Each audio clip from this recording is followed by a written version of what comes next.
Welcome to another video. Tonight I have just a single story upload for you guys. This is a cryptid story by the name of Water Dowsers Use Rods to Find Water Hidden Below the Earth. Apparently the rods can sense more than just water. As always, if you do enjoy, please be sure to drop a like rating. If you are new to the channel and you enjoy the video, please be sure to subscribe. I post stuff like this all of the time. But yeah, without further ado, I hope you guys enjoy it, and as always, I hope you all have a great night.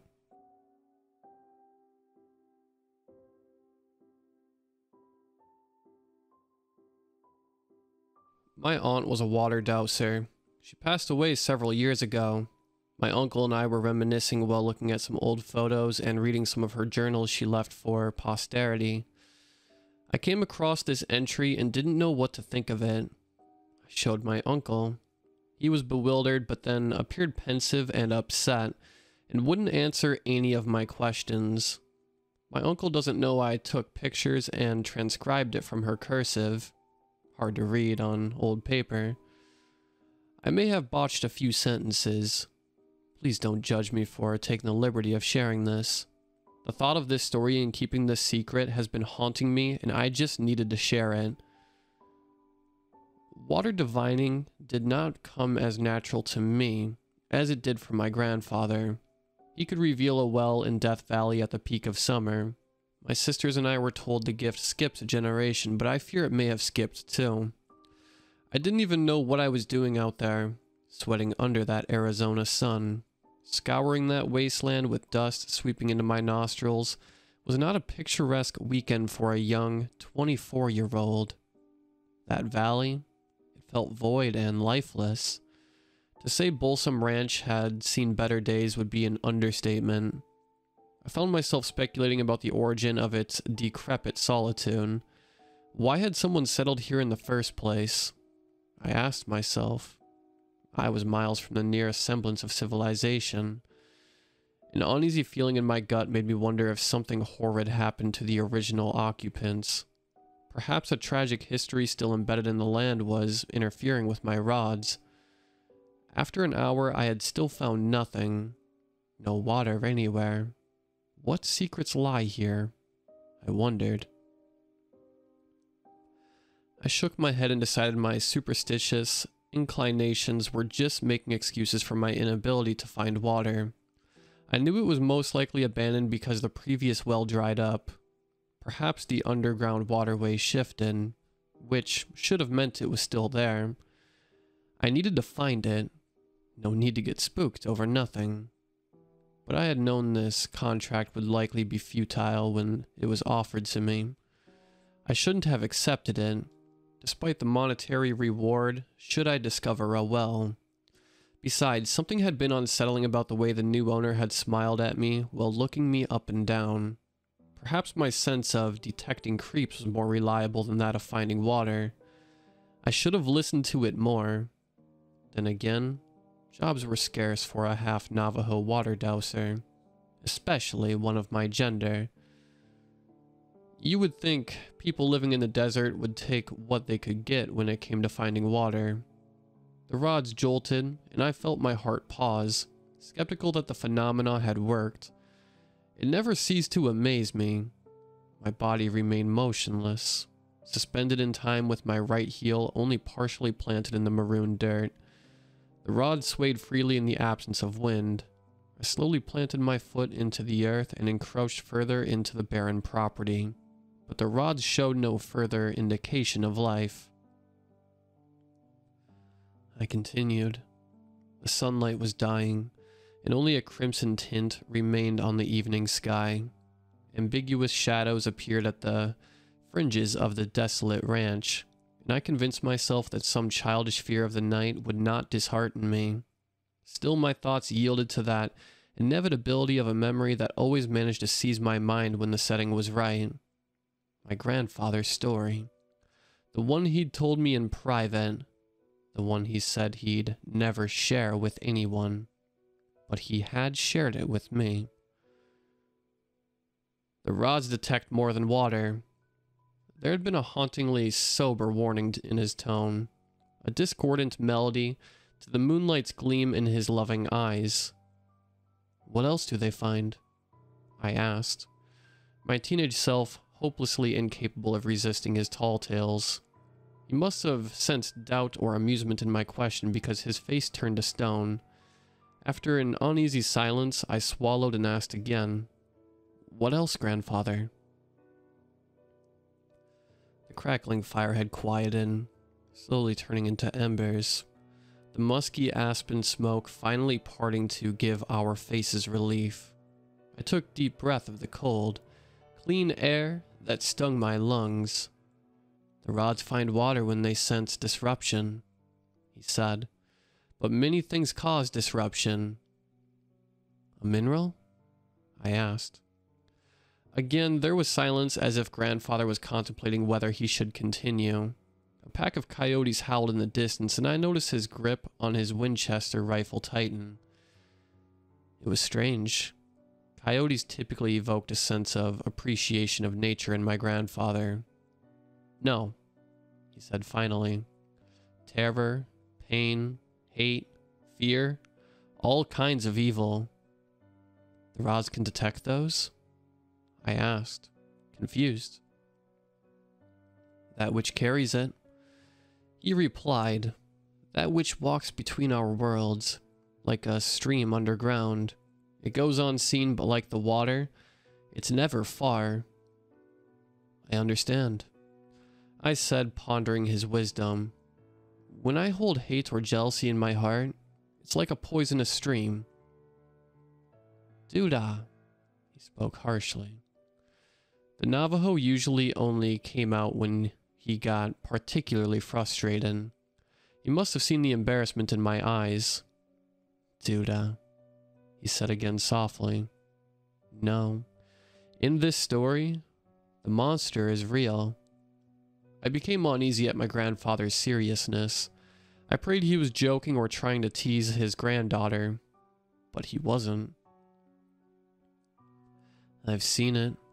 Ye Naladushi. He removed a roll of sage and let the end catch fire before setting it to the side. I pondered his action and reached a terrifying conclusion, suddenly aware of the towering black hills surrounding us. Every minute, sound played like a preamble of violence. Are they watching us now? I asked. No, replied grandfather, but we do not want to invite them with our talks. Invite them? I don't want them here. Neither do I, grandfather laughed. He smiled and nodded reassuringly. Immediately I felt as protected by him as I did when I was a little girl on one of our campouts. How do you feel when you speak of your sisters or your mother, or think of your niece and nephew? He asked. I smiled. Good. They make me happy. I love them, and I feel that love when I think of them. You feel their spirit of love, yet they are not here. There was a pause. His face turned austere, and he leaned into the dying fire so that the shadows disappeared from his face. A jolt of fear hit my spine like lightning as he spoke. And what spirit do you think will come when you speak of evil? What you speak, what you think, will invite the spirit of those things. This is why we do not tell stories of thrill for the Yi Naldalushi. This is why I tell you to keep happy thoughts with you always. Then why do we speak of it now? I asked. There was another long pause as he stared up into the starry night sky and inhaled deeply. I tell you these things because I love you. You must learn that you may be safe. Your sisters have chosen a different path. I know you will leave for school, but you will return. This is your home. It is left to you to carry our family's knowledge. I pressed my lips at the mention of returning after college. He knew I had no desire to come back. How was he so sure I would? He continued. Your great-great-grandfather was a white man. I am mixed. So are you. While one world can live in ignorance of the other, We are blessed to understand both. My grandfather knew water dowsing. My grandmother knew the history of the land learned by the Navajo. But we know both. There was a pause as I pondered our family's history again.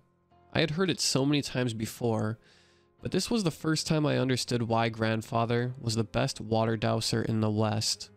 The sage mixing with smoke was a welcomed scent. Its supernatural properties calmed the world around us, and I no longer felt afraid. But the fear began to return when grandfather continued his story. I was water divining by a ranch near Snowflake. A rich white man from San Francisco bought a plot of isolated land and was told it would be fertile. Many others told him the land was useless and that he was tricked, but he would not give up hope. He had heard of me and wanted me to find a place to dig a well. Many of the white men laughed that he was using a Navajo water witch.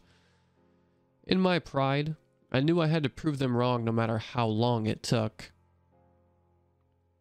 There was another pause as the insects continued to chirp around us. Somewhere an owl hooted, reassuring us that nothing insidious was stalking our camp. I tucked myself further into my sleeping bag, escaping the cold desert night. Grandfather continued, and I felt the scent of sage grow stronger. I searched for water until dusk. Just as I was about to give up, the rods crossed. They met with such force they nearly bounced from my loose grip. But I could never repeat the finding in the same spot. It was always somewhere different. I looked up to take a drink from my flask. That is when I saw it.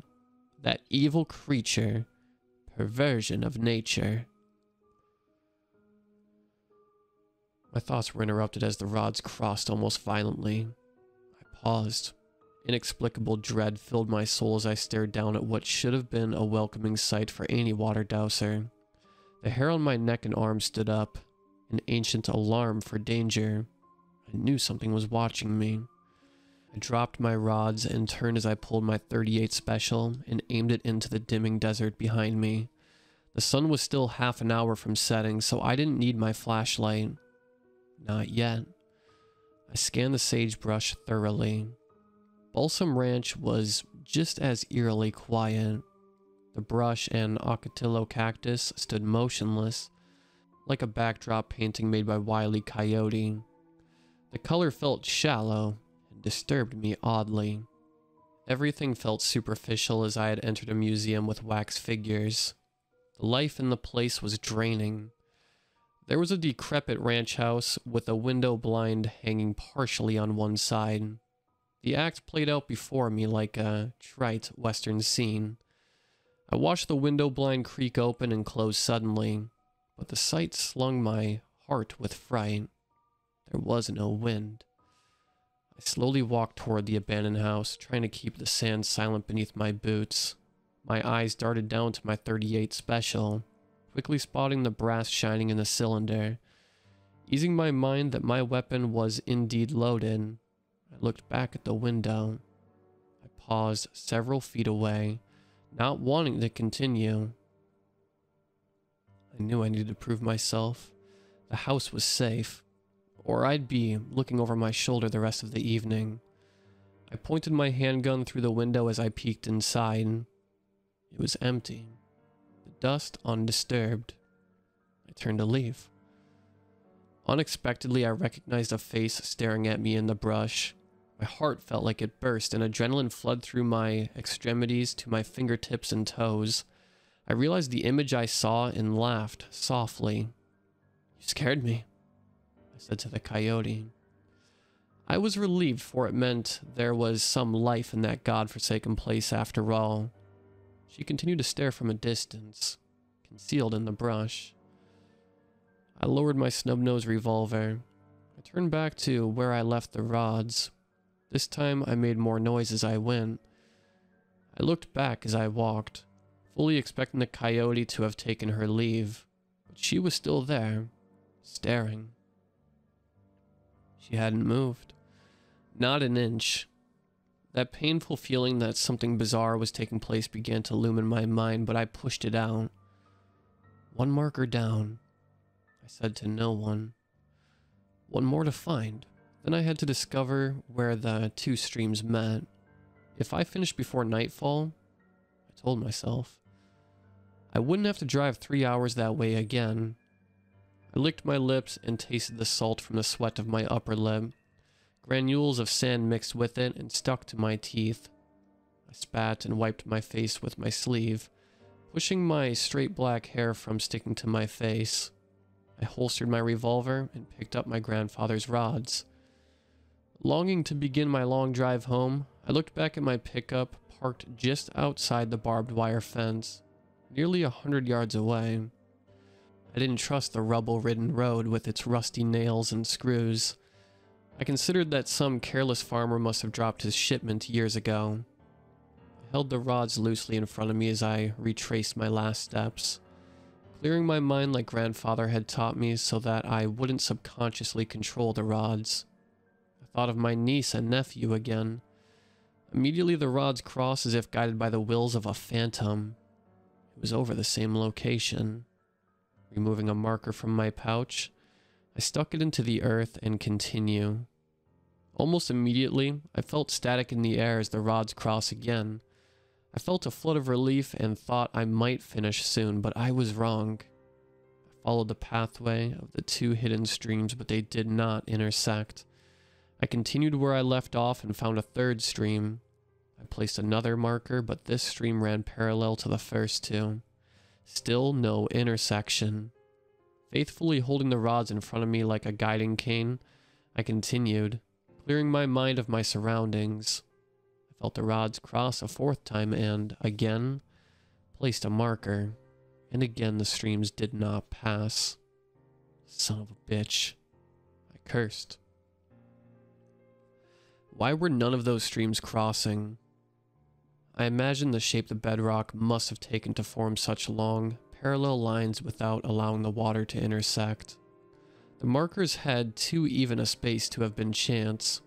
Maybe it was some ancient form of irrigation below the ranch, for the aisles remind me of corn rows, or perhaps a foundation made by the first pioneers. No, would have been too old. I continued divining and found another marker which also did not intersect. I was no longer surprised and mindlessly marked the location while pondering the shape of the monolith beneath the saturated zone of the earth. Reminding myself of the peculiar atmosphere at Balsam Ranch, I wondered if it was related. Perhaps what lied far beneath were the vestiges of something occult. I shuddered and pushed the silly thoughts from my mind. Mother Mary help me, I whispered, but immediately felt guilty for calling on her after swearing just moments ago. If a well was dug into only one of these lines, it could drain a secluded chasm of water, unabridged by other streams. I convinced myself the most plausible explanation was merely a unique formation of rocks, perhaps caused by magma or earthquakes long ago. The sun was now completely gone, but the evening sky was still radiant. It would be another hour before the first stars appeared. I had to hurry if I was to finish before dark. The rods crossed smoothly that time, and I mindlessly removed a marker and placed it into the earth. I tried to keep my thoughts on happy distractions, so I thought of my students back on the reservation. It wasn't long before images materialized in my mind about the evils so poignantly expressed through the ruins below the earth, but I pushed the pictures from my mind. Like a horse to water, the memory of my grandfather's story returned, but I remembered his words. Keep happy thoughts with you always. They keep you safe. Minutes passed like seconds, and I discovered more parallel streams. I placed more markers. I was unaware exactly how many tags I had set, but I continued my purpose instinctually, like a dog mindlessly driven to circle his bed before sleeping. Finally, the task was complete. I slid the rods into my belt and looked over the barren pasture of the ranch at the many bright yellow flags, which marked the lines of underground streams at their strongest points. They subtly converged, meeting somewhere below the ranch house. I walked to the edge of the formation, overlooking the property. I noticed something odd about the layout of markers which indicated where the rods had felt the most energetic flows of water. The flags formed something. Backing away, I found a rickety barrel and carefully climbed on top to get a better view. My skin crawled, and I heard blood pounding in my ears as I made out the letters R-U-N. The clairvoyance in my mind vanished, and I lost the merciful immunity I once had against that malignant aura, that inescapable evil enshrined within the abysmal valley of Balsam Ranch. My knees felt mysteriously drained, and it took the utmost concentration for me to crawl off the barrel without falling. My mouth soured, and I felt bile work its way up my throat. Thoughts rushed through my mind, more questions than answers, but I conceded that speculation was only a distraction at that point. I regained the strength in my legs as I exerted them with willful purpose. I turned toward the truck, but froze. It was an image of such peculiar horror that my mind was possessed with chaos. It was the coyote, in the same exact spot. She was still staring at me. We stared at one another for a moment. The pounding in my ears had returned. I slowly approached the coyote and realized her eyes were not consciously open, but that she had her eyelids removed. As I walked to the coyote, I smelt it before I saw it. She was dead. She was skinned from the neck down and was propped into this position for some unknowable reason. I looked beyond her and saw 6 or 7 more coyotes placed in precisely the same manner. The disorder and outright obscure events on that ranch had convinced me of everything I needed to know. I had to leave. Now. I ran to my truck. I couldn't wait to see that place in my rearview mirror. I reached my truck door, but for some reason it was locked. I tried to peer into the driver's window for my keys, but saw a reflection in my window of a man standing behind me. I tried to yell and turn, but he grabbed me and forced a handkerchief to my mouth. I threw my elbow into his side and I heard him grunt, but his hold was too tight. I tried to deliver another blow, but I felt my strength weakening. Pushing off the truck, I swung my arm back, trying to grab his groin. He jumped back, still holding the cloth to my mouth, and laughed. "Ah, you got fire. Don't worry, darling. That'll come later." My vision turned black, but I knew. I recognized that voice. It was the voice of that disgusting creep who hired me. It felt like a dream. No, a nightmare. One where you can't run, yet your heart is beating as if you were. My sinuses felt congested and my eyelids felt like they weighed 10 pounds. I was confused at first, but quickly remembered what happened. I felt the fighting instinct in me surge through my arms and into my fingertips, but my head was still lacking strength and direction. Layers of dust rubbed into my face and clothes. I squinted, trying to keep my eyes free from irritation. Looking around, I could see I was in the abandoned ranch house. There was a lantern-style flashlight at the end of the room. The objects beside it were blurry, but it looked like one of the blobs was my attacker, hunched over a table. He was whistling some off-pitched tune. Softly squirming my tied hands around my waist, I felt for my revolver, but it was gone. Of course. I heard a laugh. "Looking for this?" he said, holding up my revolver. "I saw you pointed at my friend out there." He laughed again. "Don't worry, you'll get it back, but you won't need all these for a game of roulette." The man fidgeted with my firearm, and I could tell he wasn't overly familiar with a .38 special. He found the cylinder release button and emptied my rounds onto the table before picking one back up and inserting it into the cylinder. Thanks to my mother's encouragement, all those years in sports had made me flexible. I was able to bring my secured hands down to my boots. I scarcely grabbed the handle of my boot knife before he saw me. "Hey, where you trying to go? The fun hasn't started yet. His stubbled mouth parted like an infected wound, showing his gaping teeth. He closed the cylinder on my revolver and walked toward me, unbuckling his belt. He kicked my arms away from my boots but didn't see the knife. What? Can't get your fun like most men?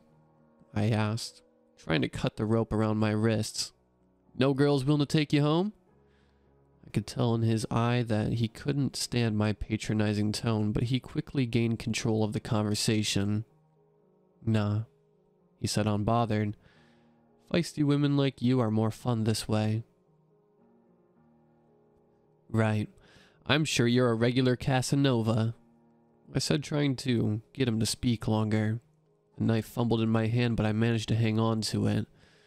His upper lip formed a smile, but it was obscenely fake. I've had women like you. You won't talk so smart when the pain starts. He held my revolver up to my head. I looked at him through phony eyes. Stupid threat, unless you like your woman dead first. I just like the pain first, he whispered. He crouched to me and pointed my revolver at my leg. He pulled the trigger. My leg helplessly flinched. This made him laugh, so his large gut bubbled against his buttoned shirt. The rope is tighter than I hoped. Where will it be? He asked, toying the revolver over my legs. He pointed it to my other leg and pulled the trigger. I didn't flinch this time and instead smiled. I could tell he was frustrated. Maybe an arm, he scoffed. I watched the revolver make its way to my arm, and I knew I must act. My hands were free and shoot forward, seizing the gun on either side and pulling it towards me. My grip was wobbly because I was still holding my boot knife. I jammed my thumb between the hammer and cylinder, stopping the firing mechanism. He let out a gasp and tried to pull the trigger, but it pinched my thumb and didn't fire. He struck me in the back of the head with his free hand, but I didn't let go. My knife's edge found its mark and cut a deep path into his wrist, covering my hands with his sticky blood. He yelled and lost his grip on the gun. With divine swiftness, I turned my .38 special back toward my attacker and pulled my thumb free of the hammer. A resounding crack exploded from the weapon as the bullet hit him square in the gut. He fell to the ground with a scream and held his stomach. Blood seeped from the wound and stained his shirt. I watched him for a moment, maintaining distance from my injured attacker. The drug was still present in my head and made me feel dizzy after the bout of physical exertion. He groaned and hissed as he slid further away from me. Wearily, I stood and watched his retreat. You dumbass, I said. You can see the rounds in a revolver. Russian roulette is played with empty cases too. Finally, I saw why he was sliding toward the table. He had a hatchet, skinning knife, and .22 rifle there. I groaned as I reached down to grab my knife so I could finish the job, but the drug's effects were still strong, and I wasn't sure I'd make it to him in time. But something else caught my eye. Beyond the table, and out the window, approximately 60 feet away, I saw it watching me. The unparalleled fear I had experienced, reading the flags, seized my body.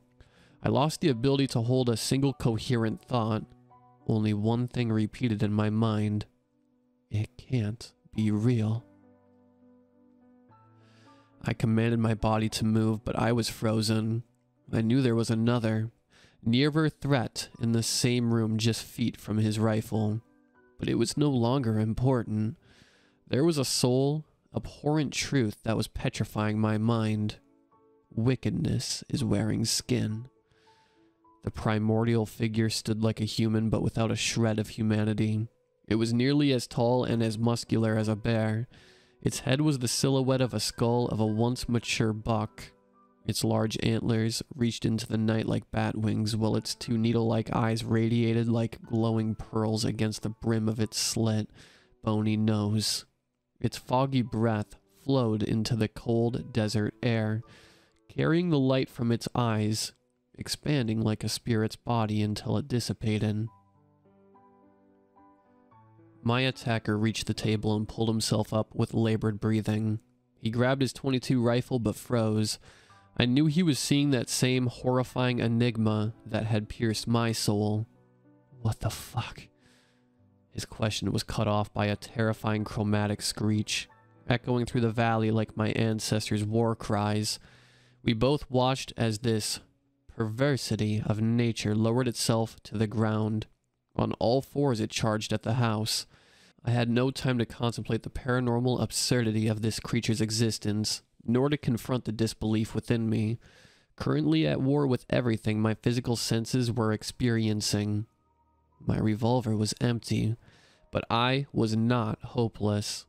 My attacker would provide my escape. I heard him cry at the sight of the demonic monstrosity running toward him. He raised his .22 rifle and began firing, but I didn't wait to watch. I turned and ran down the deteriorating hallway. Still drugged and not entirely in control of my faculties, I stumbled but caught myself on the wall. The room behind me exploded into chaos. I heard wood snap accompanied by unholy screams and mortal terror. His cries turned to gargles, and I flinched to the sound of his flesh ripping. I made it out the door and started running down the old driveway without looking back. I made it halfway before a rusty nail pierced my boot and sunk into my foot. I let out a moan of pain and fell, but quickly regained myself. I paused. It was utterly silent inside the house. Panic started to take my mind, but I remembered what my grandfather taught me. Keep happy thoughts with you always. They will keep you safe. I was unsure how literal the meaning was, but I had nothing else to lose. I closed my eyes shut and thought of my family. I focused on them as I continued down the side of the road, limping. With relief, I reached my trusty pickup and tried to open the door, but it was still locked. My heart deflated within me, but I baffled it with memories of my niece and nephew. Remember. I looked to the other side of my truck and saw the passenger door was still unlocked. That degenerate must have locked the driver's side so he could sneak up on me. I hobbled to the passenger door and opened it, sliding myself to the driver's seat. Starting the engine, I finally looked at the ranch house. The light from the lantern was still on, but I didn't see any shadows in the room. I put my truck in drive and punched the gas. After a brief moment, I turned on my lights. As soon as my lights came on, a flash of black fur appeared. A haunting image of a deer skull with glowing eyes staring at me sent terror through my body. I screamed seconds before we hit. Violent vibrations shook my truck, but I kept my foot on the gas. Miraculously, I made it over the body and continued down the road, hitting potholes and loose gravel. I continued driving into the night, looking into my rearview mirror every 5 seconds, but nothing appeared.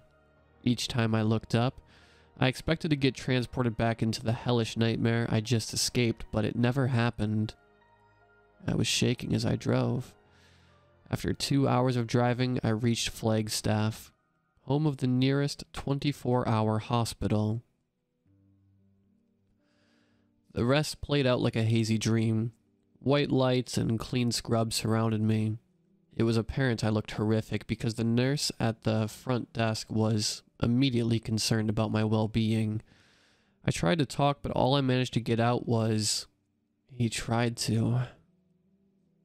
I needn't say anything more. They took me to the back where I met with nurses and a doctor. They removed the nail in my foot that I had forgotten entirely. They patched up the rest of my body. The police promptly arrived and asked me questions regarding my experience.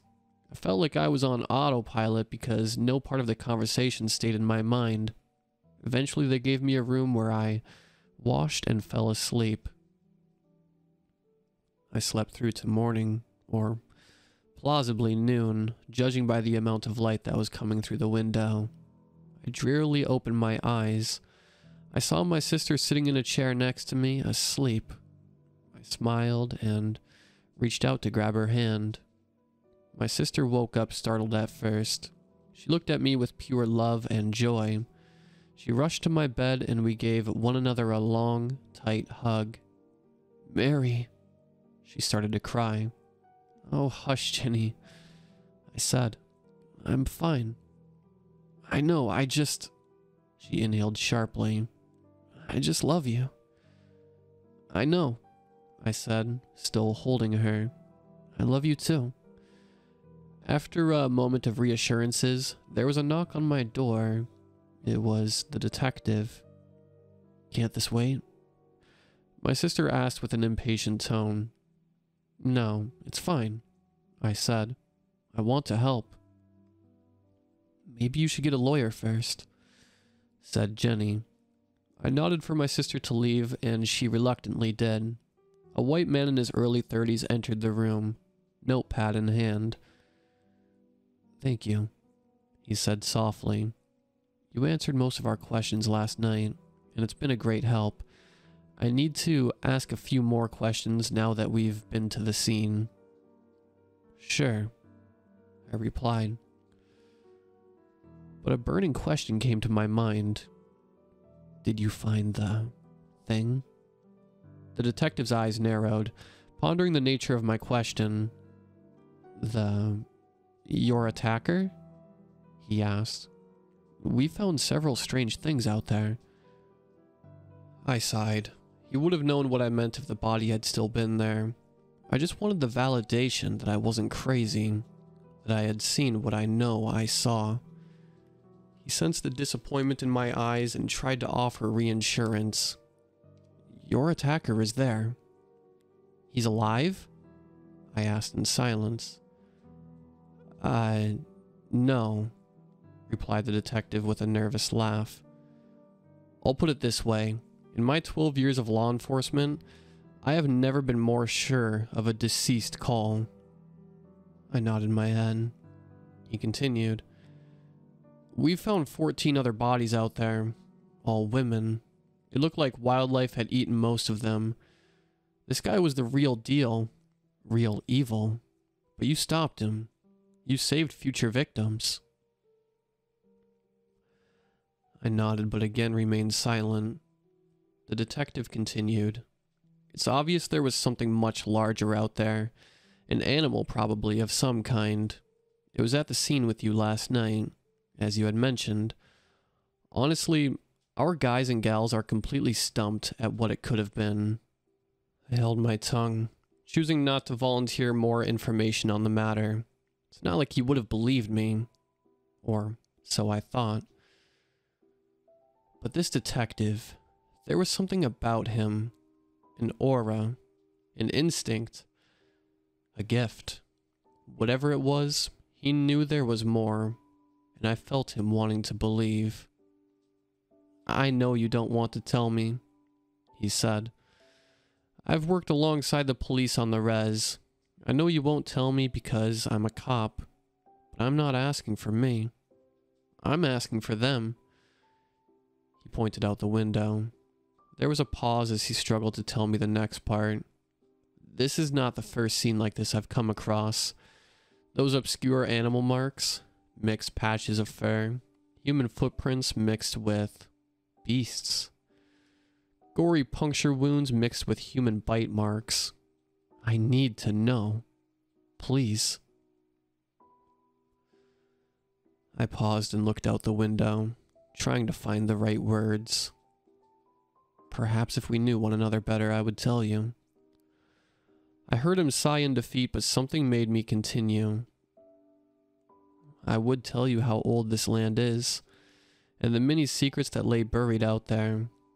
If we were friends, I'd tell you about my family's history, and the stories our great-grandparents passed on. Maybe I'd even tell you about the strange things we know of that wander in the night, slipping between our worlds like a hidden underground stream. If we were especially close, I'd tell you about what I believe happened out there during the dousing of Balsam Ranch. I'd tell you things you already know, how evil leeches off of and draws other evil. But I'd tell you that it's more real than you know. At first, Balsam Ranch. It was real. Evil showed its form and fed off the corpses left behind by that maniac. First, it watched and fed on the torture and pain experienced by those innocent women, and then it devoured their bodies as a sacrifice once they were discarded. I stopped and looked back at the detective who was staring at me like a child clinging onto every word of his grandfather's story. And I'd tell you, detective, to keep happy thoughts with you always. They will protect you from evil.